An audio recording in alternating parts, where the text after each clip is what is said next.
Welcome to Actors Are Born, the podcast that explores the lives and careers of the performers who have left an indelible mark on the world of cinema. Today, we celebrate a British actor of extraordinary talent and versatility, Ralph Fiennes, a man capable of embodying the most glacial evil and the most heart-wrenching passion, an artist who has made metamorphosis his stylistic signature. Childhood and artistic training, nomadic roots and theatrical discipline. Ralph Nathaniel Twistleton Wykeham Fiennes was born on December 22, 1962 in Ipswich, Suffolk, England, to a family with an artistic soul and aristocratic origins. The eldest of 7 children, he grew up in a stimulating environment. His father, Mark Fiennes, was a photographer, while his mother, Jennifer Lash, was a writer and painter. This family creativity would profoundly shape not only Ralph, but also his siblings, including actor Joseph Fiennes and director Martha Fiennes. His childhood was marked by constant moves. In 1973, the family relocated to Ireland, living for several years between West Cork and County Kilkenny before returning to England to Salisbury. This nomadic life, which led him to change homes 14 times, helped to form a complex and introspective character. His artistic vocation emerged early. He initially enrolled at the Chelsea College of Art, but his passion for acting soon took over.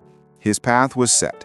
He attended the prestigious Royal Academy of Dramatic Art, RADA, in London from 1983 to 1985, where he laid the foundations of his impeccable technique. After graduating, his career took off on the most important stages, as he first joined the Royal National Theatre and then, in 1988, the Royal Shakespeare Company. Here he honed his skills as a Shakespearean performer, a love he would never abandon and which would earn him a Tony Award for his performance as Hamlet on Broadway in 1995. Curiosities and passions beyond the big screen. Behind the intense and private actor lies a man of many facets. One little-known fact concerns his noble origins. He is an 8th cousin of Prince Charles of England. The theater remains his great passion, a place to which he returns to reconnect with the essence of acting. But Fiennes also harbors a deep love for Russian culture, an interest that led him to direct and star in The White Crow, a film about the life of the celebrated dancer Rudolf Nureyev, shot largely in Russian.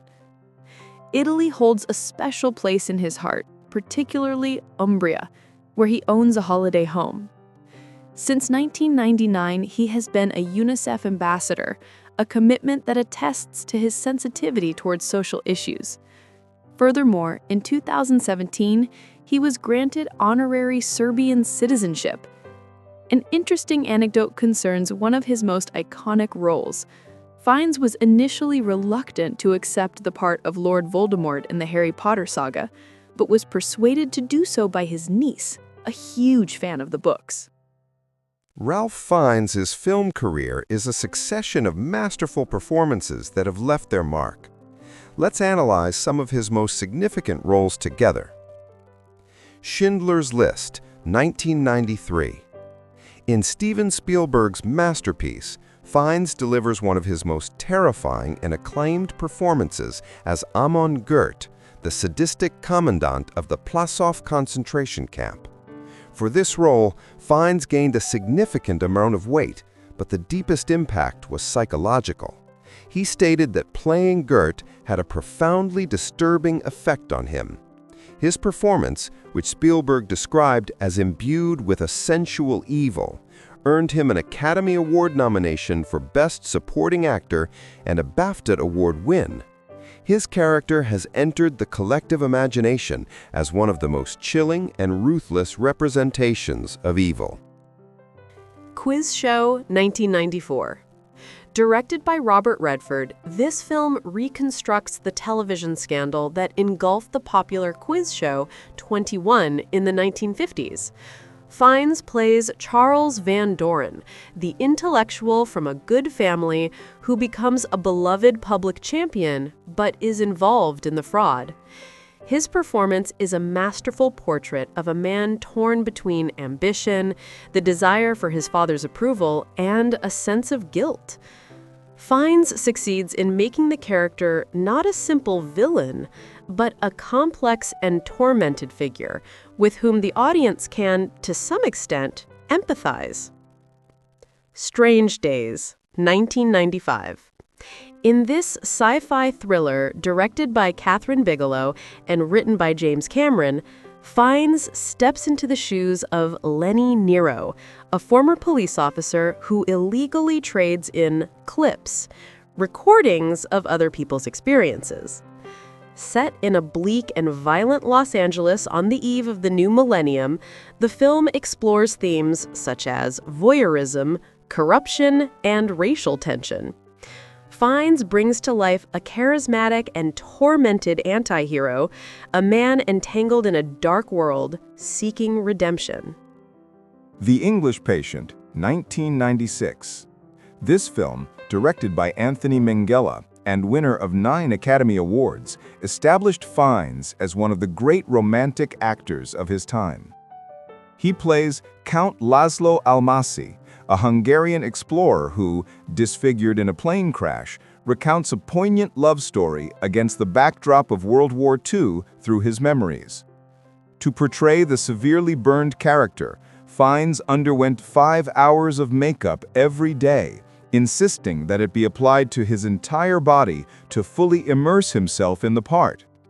His performance earned him a second Oscar nomination, this time for Best Actor.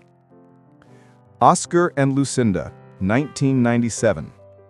In this film, directed by Gillian Armstrong, Fiennes plays Oscar Hopkins, a fragile and insecure Anglican priest with a gambling obsession. Alongside Cate Blanchett, he creates an eccentric and vulnerable character, very different from the strong, confident roles he had previously played. His performance was praised for its ability to convey the physical awkwardness and inner turmoil of Oscar in an unconventional and moving love story. Made in Manhattan, 2002. In this romantic comedy, Fiennes stars opposite Jennifer Lopez, playing Christopher Marshall, a charming and wealthy politician who falls in love with a hotel maid, believing she is a wealthy guest. Although the role might seem lighter than his usual fare, Fiennes demonstrates his versatility, bringing elegance and a touch of vulnerability to a character that could have easily become a Prince Charming cliché. The Constant Gardener, 2005. Based on a John le Carré novel and directed by Fernando Meirelles, this political thriller stars Fiennes as Justin Quayle, a British diplomat whose life is turned upside down by the murder of his activist wife in Kenya. His character embarks on a dangerous journey to uncover the truth, transforming from a mild-mannered and reserved man into a tenacious seeker of justice. Shot largely in real locations in Nairobi, including the Kibera slum, the film has a powerful sense of realism, and Fiennes' performance is a crescendo of intensity and contained pain. The Harry Potter series, 2005 to 2011. The role of Lord Voldemort made Ralph Fiennes an icon for an entire generation. Through prosthetic makeup and CGI, which digitally removed his nose, Fiennes gave body and voice to the Dark Lord, the main antagonist of the saga. He described his portrayal of Voldemort as instinctive, visceral, physical, characterized by a deep rage against the world, born from a childhood of loneliness and rejection. His performance is memorable for its ability to convey a pure and terrifying evil, combined with peaks of rage and despair that make the character complex and unforgettable. From a Shakespearean stage to the deserts of North Africa, from Nazi concentration camps to the halls of Hogwarts, Ralph Fiennes has proven himself to be a complete actor, a chameleon capable of inhabiting every character with a rare depth and intelligence, a true master of acting whose career is living proof that sometimes actors are born. Thank you for being with us. Actors Are Born looks forward to the next portrait.